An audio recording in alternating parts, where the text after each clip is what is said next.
Hello everyone, I am Pulkit Mathur, founder of The Spiritual Bee, and in this video I wanted to address a point that has been raised quite often with respect to the Sabarimala temple's ban on women of menstruating age from entering. Women beyond the age group of 50 years are allowed to enter this temple. However, those that fall within the menstruating age group, they are banned from entering the shrine. Now, some people, in order to justify the ban, have said that, well, it's perfectly okay for women to be banned from Sabarimala because there are many temples in India which ban men from entering. So in this video, we will investigate whether this point is actually true or not. Are there really temples in India which ban men from entering? Now, the first temple which has been cited most often for banning men is the Brahma temple located in Pushkar, Rajasthan. According to numerous articles circulating on the web, the Brahma temple bans men from entering its premises. Now, some articles claim that men are altogether banned from entering the Brahma temple, while some others claim that only married men are banned from entering this temple. Now, both these facts are quite untrue. Firstly, as we can see from several videos uploaded on YouTube, men are allowed to enter the Brahma temple at Pushkar. Here in this video uploaded by a user named Unni Krishnan, we can clearly see numerous men entering and exiting the temple. A quick look through TripAdvisor also shows that men are allowed to enter inside the Pushkar temple. Married men too are allowed. Here is a photo of one couple at the Brahma temple. They clearly appear to be husband and wife. Here is another photo of a married couple also uploaded on TripAdvisor. And yet another photo. As a matter of fact, my father, who is from Rajasthan, used to be posted in Ajmer after his marriage, and both he and my mother used to visit the Brahma temple often. So men, married or otherwise, are clearly allowed to enter the Brahma temple. In fact, there's even a photo on TripAdvisor which shows two men standing inside the Garbhagriha or the inner sanctum of the Brahma temple. These men are clearly not priests. One is an older gentleman and the other is a younger man. In fact, if we were to evaluate this point a little more logically, we would understand that in Indian temples, especially in the crowded temples such as the Brahma temple at Pushkar, it is not possible for any temple management to figure out whether a man entering is married or not. After all, what documents can you provide to prove that you're not married? Furthermore, no temple management has the time or the resources to check the marital status of those who are entering. So it's really a very foolish and ridiculous point to state that there are temples in India which prohibit married men. It is not possible for any temple to verify such a credential. So clearly these are all bogus claims. There has never been a ban on men, married or otherwise, from entering the Brahma temple at Pushkar. This is simply fake news that has been circulated by some websites and blogs. Now, such is the depth of depravity to which the people manufacturing these articles have fallen to, that they have even concocted a fake story to justify this claim that men are not allowed into the Brahma temple. They have concocted a story that Mother Saraswati, who is the wife of Lord Brahma, she got upset with something that Brahmaji did and then went about cursing all the married men and prohibited them from entering the shrine. Now, moving on to the second temple that has been cited by many articles on the web for banning men is the Kamakhya Devi temple in Assam. Now, in order to understand the distortion and the wrong information spread about this temple, let us first try to understand what this temple is really about. So, the Kamakhya Devi temple in Assam is a temple which follows the Tantra tradition within Hinduism. So, this temple is visited by a large number of tantrics. Now, in this temple, the menstruating goddess Kamakhya Devi is worshipped.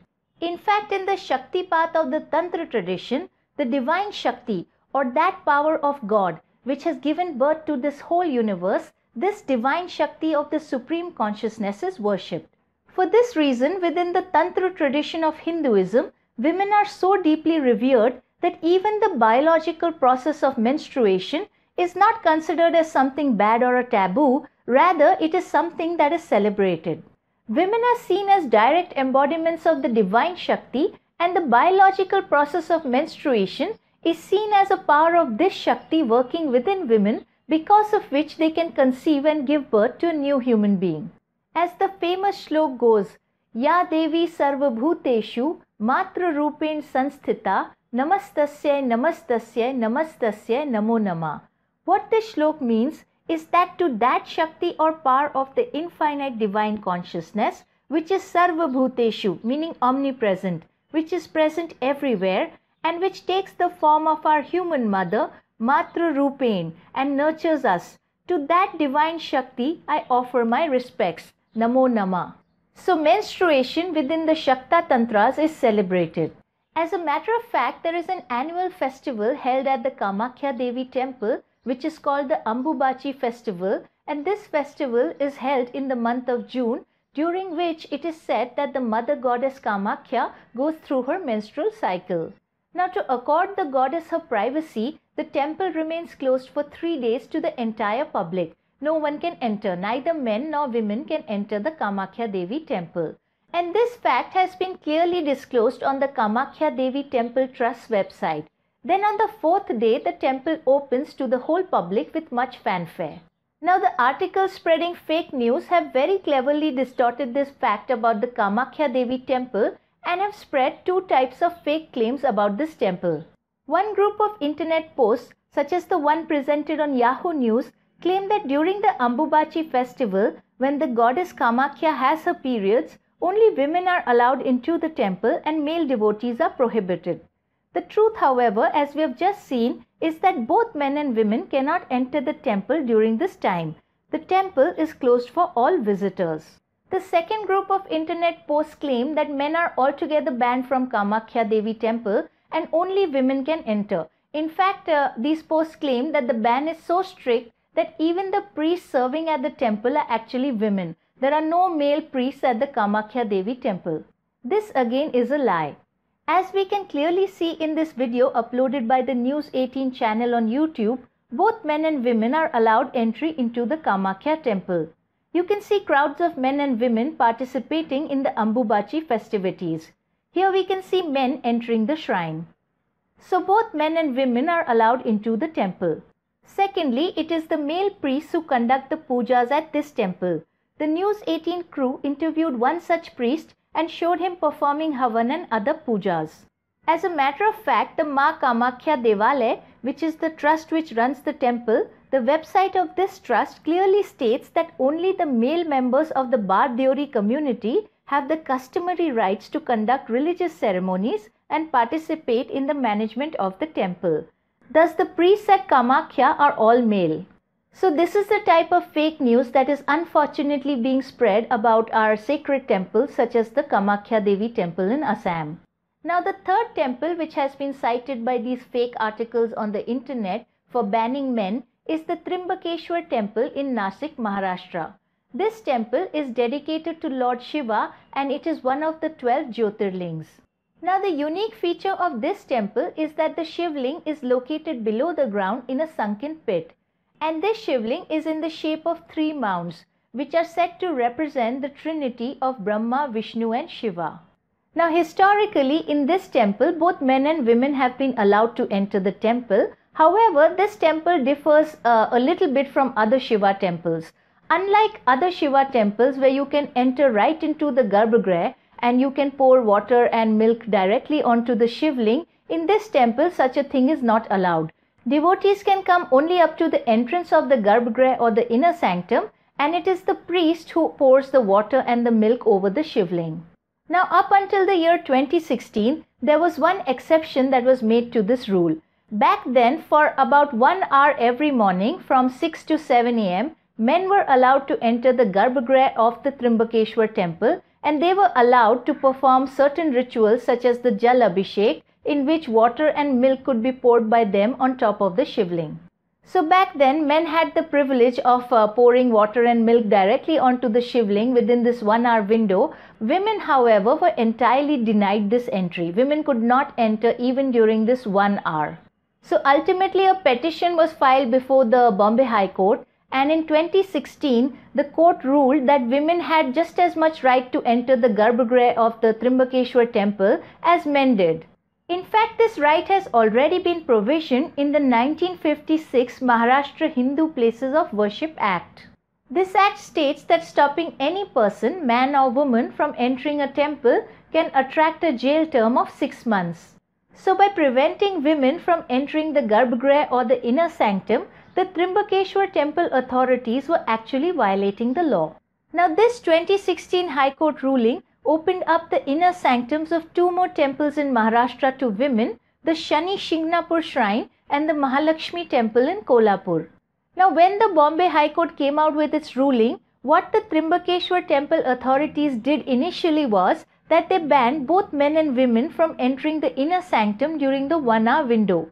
However, this ban did not last very long due to public pressure perhaps, and the temple authorities soon opened up the temple, the inner sanctum of the temple, for both men and women. So men and women now today can enter the inner sanctum or the Garbhagriha of the Trimbakeshwar temple in Nashik, Maharashtra. They can enter this Garbhagriha for 1 hour every day in the morning. However, the discrimination against women has still not been fully eradicated in this temple. While women are now allowed to enter the inner sanctum or the Garbhagriha of the temple, they still are not allowed to touch the Shivling. Men can touch the Shivling while offering pujas such as the Jal Abhishek, but women cannot touch the Shivling. They can only stand inside the inner sanctum and pray. Now about the Trimbakeshwar temple too, numerous fake claims have been propagated. Now what these fake internet articles have done is that they have very cleverly twisted the knee-jerk reaction of the Trimbakeshwar temple authorities post the Bombay High Court judgment, during which the temple authorities had banned both men and women from entering the inner sanctum during the 1 hour window. So what these articles claim is that the Trimbakeshwar temple authorities, in order to maintain gender equality, have now permanently banned both men and women from entering the inner sanctum or the Garbhagriha of the temple. This, however, as we just saw, is not true at all. The temple management had quickly reversed its earlier ban, and today they allow both men and women to enter the inner sanctum during a specified window. However, the fake articles omit to explain this reversal and this fact. Now the fourth temple that has been cited by these fake articles for banning men is the famous Kanyakumari temple, which is also known as the Bhagwati Amman temple. Because the Divine Mother is worshipped in the form of a little girl in this temple, therefore these fake articles have concocted the story that married men are not allowed to enter the temple while sannyasis can enter only until the gate. So we can see that in concocting these fake stories, these people are trying to draw a parallel between the Sabarimala shrine where a celibate god is worshipped and menstruating aged women are banned, and the Kanyakumari temple where they allege that a celibate goddess is worshipped and similarly married men are banned. Now this of course is not true, and men of all age groups and marital status are allowed into the Kanyakumari temple, and this fact can easily be checked on TripAdvisor and on YouTube. In fact, before Swami Vivekananda went to the US, he prayed at the Kanyakumari temple. Even Swami Brahmananda, who was the brother disciple of Swami Vivekananda, even Swami Brahmananda visited this temple, and when he prayed before the idol at Kanyakumari, he actually had a direct vision of the Divine Mother. So the Kanyakumari temple has been open to men for ages, and men of all age groups and marital status, be they unmarried or married or sannyasin, all men are allowed into this temple. So this is the distortion that is being spread about the Kanyakumari temple.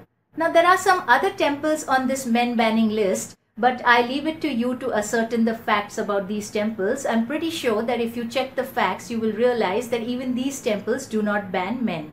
And in fact, one can come up with a really long list of temples because it is very easy to manufacture fake information about anything. So what we need to do is that we must be a little bit alert, and we must not swallow everything that we see on the internet, but we must check our facts. And there are many places such as TripAdvisor, YouTube. You can even call up the temple. You may have visited the temple. You may have friends who have visited the temple. And so, we must ascertain facts before we accept them. In fact, it is really disheartening to see that just to justify one wrong committed at Sabarimala, people are willing to commit many more sins by willfully concocting fake and malicious stories and harming people's understanding of the Hindu religion.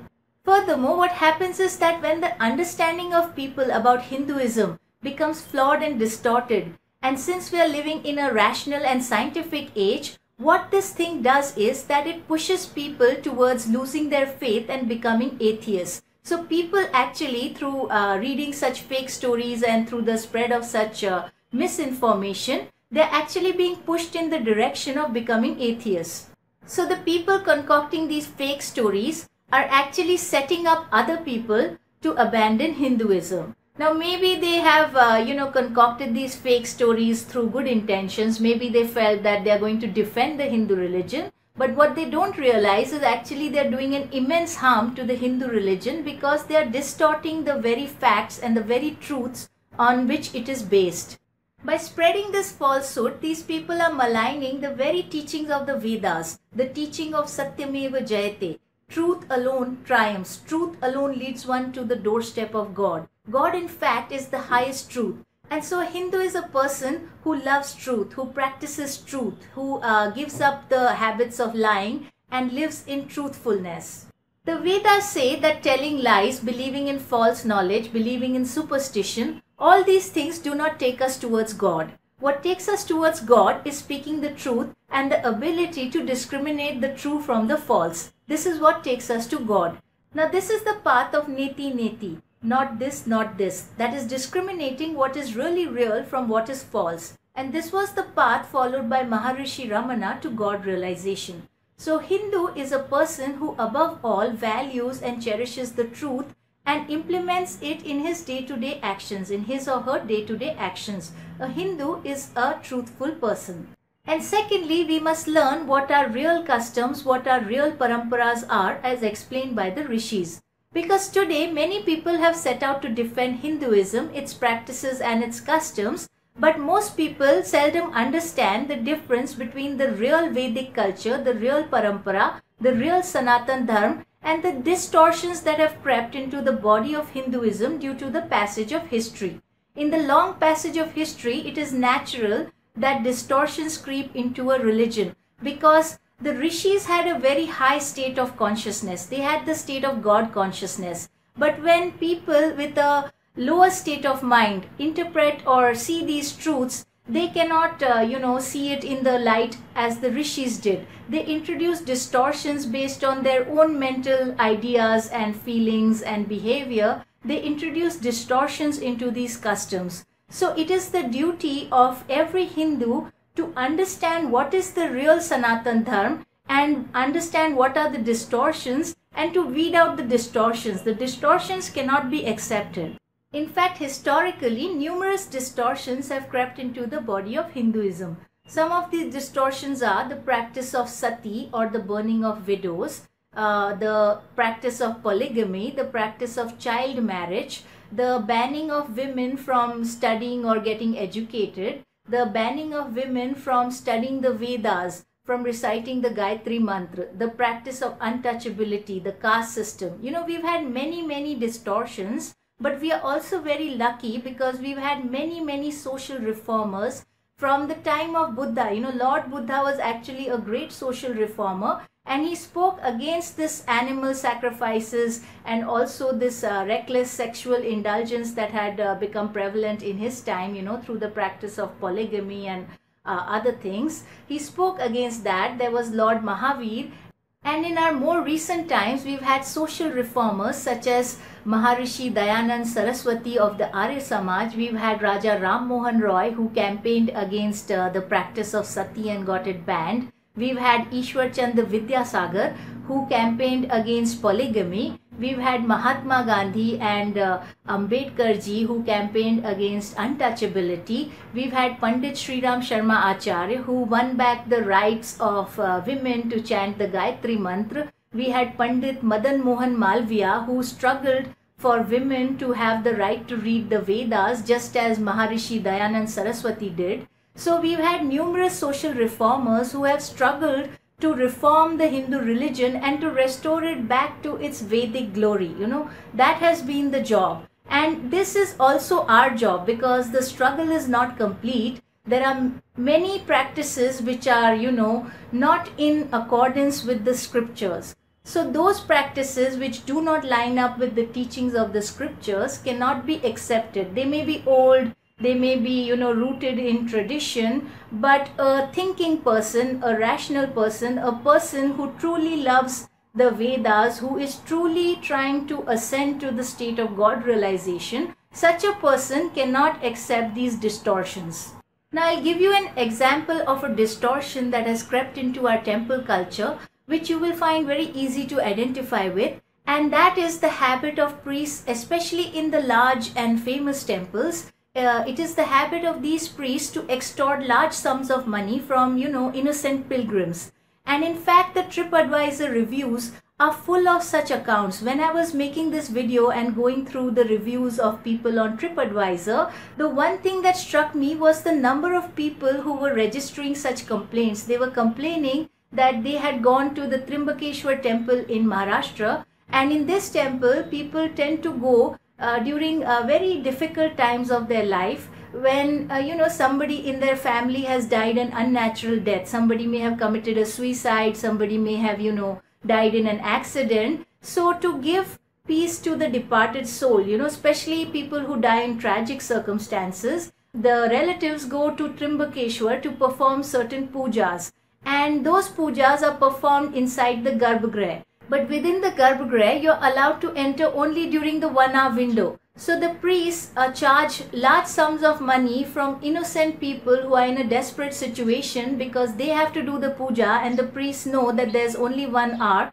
So the people will give them, whatever amount of money that they quote. So this is the type of corruption that has crept into our temples. And in some ways it is a natural human tendency, because not everybody is in the same state of moral purity. Some people, even though they are priests, may not have conquered their vasanas, their desires, and so they tend to indulge in such practices. Not every priest is like that. There are some wonderful priests who are running the Hindu temples. But certainly there is a category of people who succumb to these things, and it is these people, this is how distortions creep in. And so it has become a custom today to pay these priests. If you go to a temple, you somehow feel obligated to make these payments, because you feel that if I don't make this payment, maybe some bad thing will happen to me, or maybe God will get angry. And so this is the way people distort Hinduism and introduce things into it which actually have no validity, which actually have no scriptural sanctity. This is how distortions creep in. They creep in because every human being is not in the same state of purity as the rishis. Most human beings are not. Most are struggling to attain to that state, and because their minds are full of impurities, they then pass on this impurity into the customs and the rituals. So this is the point that I was trying to make through this video, and I hope you will agree with my point of view. Now before we end, there is an announcement I'd like to make.